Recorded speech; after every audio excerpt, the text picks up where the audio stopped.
जाना है, उसके बाद मैं अपना फाइनल जवाब दूंगा। दो ऐसे मौके थे जब मुझे सबसे ज्यादा पेन हुआ था। पहला तब जब मेरे माँ बाप गुजरे थे।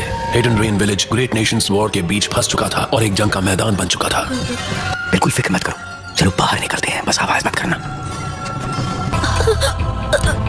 नागातो, जल्दी भाग जाओ।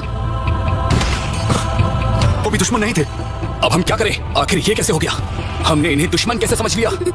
अरे नहीं,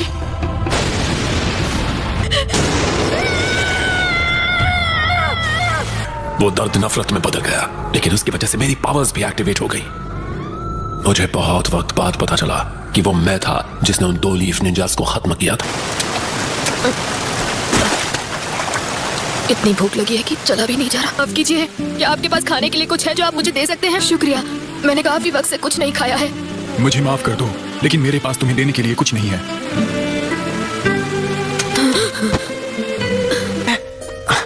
तुम्हारा नाम क्या है? जीबी। तुम्हारा नाम तो बड़ा अजीब है। जीबी? मेरा नहीं, ये डॉग का नाम है। और इस तरह हम मिले थे। इस तरह मैं कोनन और याहीको नाम के एक लड़के से मिला। सभी चलेगा सर, प्लीज हमारी मदद कीजिए। मैं यहाँ मुफ्त में फिश बांटने के लिए नहीं बैठा हूँ। चलो भागो यहाँ से। कंजूस कहीं के। हे, जुबान संभाल के वरना ठीक। उस छोटे से विलेज में ऑर्फन्स की मदद करने के लिए कोई इंतजाम नहीं था। चोरी करना हमारे लिए जीने का इकलौता तरीका बन गया और कोई चारा नहीं था। हांसो के खिलाफ हिडन लीफ के निंजास। वो जिराया सेंसे और उनके 2 टीममेट्स लड़ रहे थे। वो 3 जो एक दिन लीफ के लेजेंडरी सानन के नाम से पहचाने जाने वाले थे। जीबी, यही को अब हम क्या करेंगे?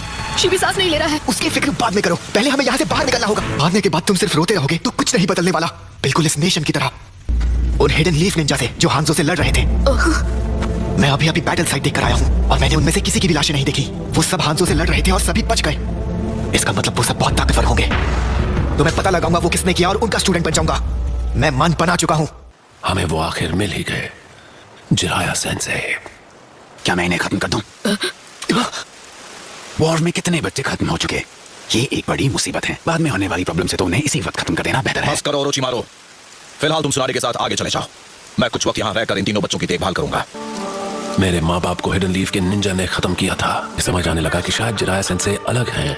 हाँ, मुझे लगता है मुझे अब फिशिंग आ गई है सेंसे। जिराया सेंसे हमें ट्रेन करने से कभी हिचकिचाए नहीं और हमें निंजुत्सु सिखाने लगे। उन्होंने कहा वो चाहते थे कि हमें खुद को प्रोटेक्ट करना आना चाहिए, लेकिन जहाँ तक खासकर मेरा सवाल था, मुझे लगता है वो मुझे रेनेगान के पावर को कंट्रोल करने में मदद करना चाहते थे, पर मुझे अपनी ही पावर से डर लगने लगा था। मेरे सामने सब कुछ धुंधला हो गया। मैं नहीं जानता था मैं क्या कर रहा हूँ और इससे पहले मैं कुछ समझ पाता वो मैं बहुत डर गया था। एक दोस्त की मदद करने के लिए कोई तुम्हें गलत नहीं समझेगा। पता भी नहीं चला कब मैंने उन्हें सेंसे मान लिया था। खुद को चोट पहुंचाकर पता चलता है कि नफरत करना क्या होता है। किसी और को चोट पहुंचाओगे तो सब तुमसे नफरत करेंगे। कहिए सेंसे, आप हमेशा किस बारे में सोचते हैं? किन ख्यालों में खोए रहते हैं? इस दुनिया में कितनी ज्यादा वॉर और नफरत है। कभी तो लगता है कि जैसे सिर्फ वही 2 चीजें मौजूद हैं। मैं इसके बारे में कुछ करना चाहता हूँ और मैं सच में जानना चाहूंगा असली अमन पाने का रास्ता क्या है।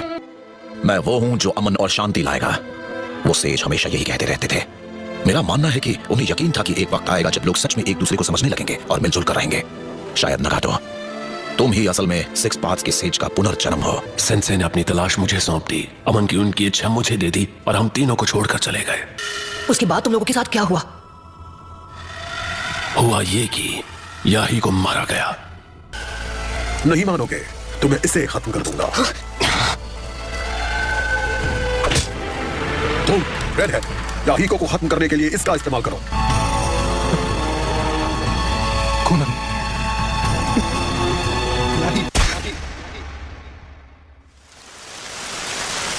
तुम्हें और कोनन को जिंदा रहना होगा, चाहे जो भी हो जाए। तुम इस दुनिया के रक्षक हो।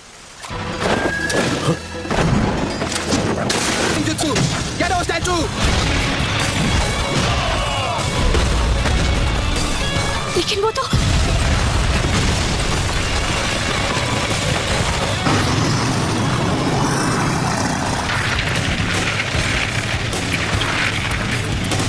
लगता है असली लीडर तो तुम थे। Teleportation jutsu.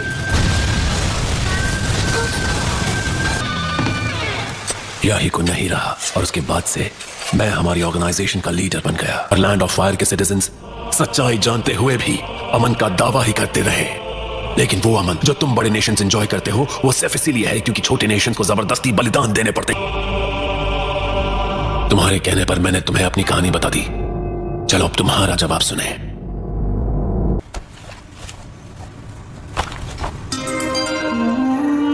और मुझे सच में यकीन है कि आखिर वो दिन जरूर आएगा जब सारे लोग एक दूसरे को समझने लगेंगे और मिलजुल कर रहेंगे। तो तुम मुझसे हिसाब बराबर करना चाहते हो?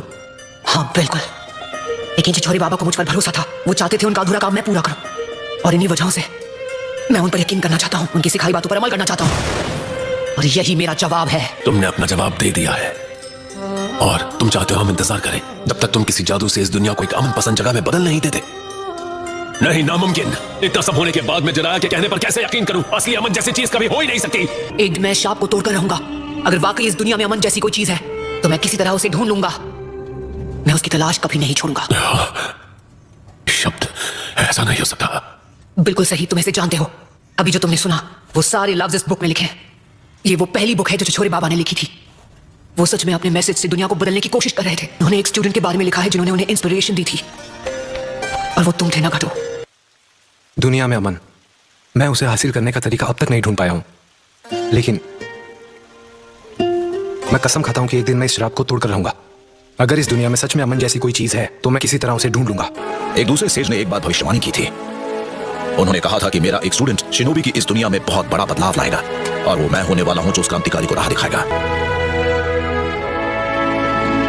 है, उसका नाम है नारुतो।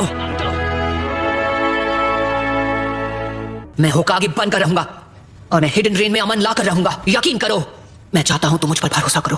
कैसे मुझसे कह सकते हो कि तुम कभी अपना मन नहीं बदलोगे? तुम्हें सच में लगता है तुम उस आदर्श से कभी अपना मुंह नहीं मोड़ोगे, भले तुम कितने भी दर्द में क्यों ना हो? तुम्हें लगता है तुम हमेशा खुद पर भरोसा कर पाओगे? क्या तुम इसकी गारंटी दे सकते हो? मेरे अंदर अब भी बहुत सारा दर्द दबा हुआ है, और कोई नहीं बता सकता कि आगे चलकर और कितने दर्द का सामना करना होगा। इसके बाद की कहानी मेरी जिंदगी पर होगी। इसी वजह से भले मुझे आगे चलकर जितना भी दर्द सहना पड़े, मैं रुकने वाला नहीं हूं, क्योंकि यही तो है असली नारुतो।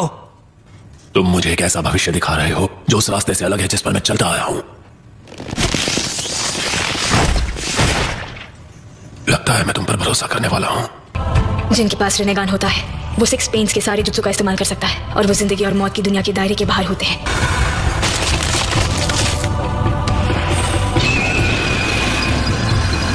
डैड, जो लीफ विलेज के व्हाइट फैंग थे, उसके बावजूद आपने विलेज का कानून क्यों तोड़ा और सिर्फ अपने साथियों को बचाने के लिए एक जरूरी मिशन छोड़ दिया?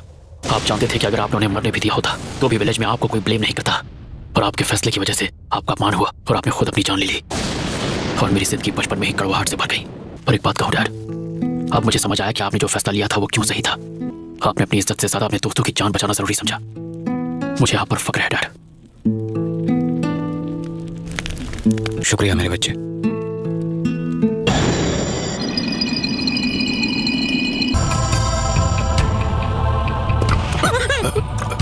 मैं कहा, मुझे क्या हुआ था? मेरे पास अब भी उन्हें दोबारा जिंदा करने का टाइम है जिन्हें मैंने लीफ विलेज में आने के बाद खत्म किया था। मैं उनके लिए कम से कम इतना तो कर ही सकता हूं। ये क्या है? मेरे ख्याल से तुम्हें यहाँ समय से पहले आना पड़ गया। शायद कोई काम अधूरा रह गया जिसे तुम्हें अभी पूरा करना है। डैड, मैं खुश हूं कि हम बात कर पाए और तुमने मुझे माफ कर दिया। ककाशी भी? हाँ, चलो शुक्र है, मैं बहुत खुश हूं ककाशी से। मैं तुम्हें जितना हो सके उतना समझाऊंगी। वो चीजें हैं जिनका तुम आने वाले समय में सामना करने वाले हो नारुतो। तुम्हारी और इस किताब की कहानी इतनी मिलती है कि लगता है जैसे कोई भविष्यवाणी हो। लगता है मेरा सफर यहीं तक था नारुतो, और मुझे यकीन है कि तुम ये जरूर कर पाओगे।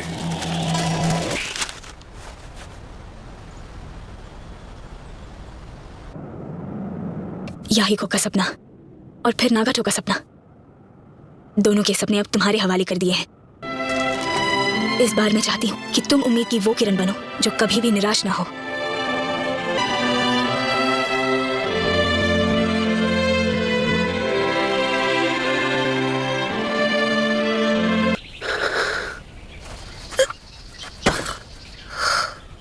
बहुत खूब, ककाशी सेंसे। ऐसे ही रहो, मैं तुम्हें ले चलता हूँ।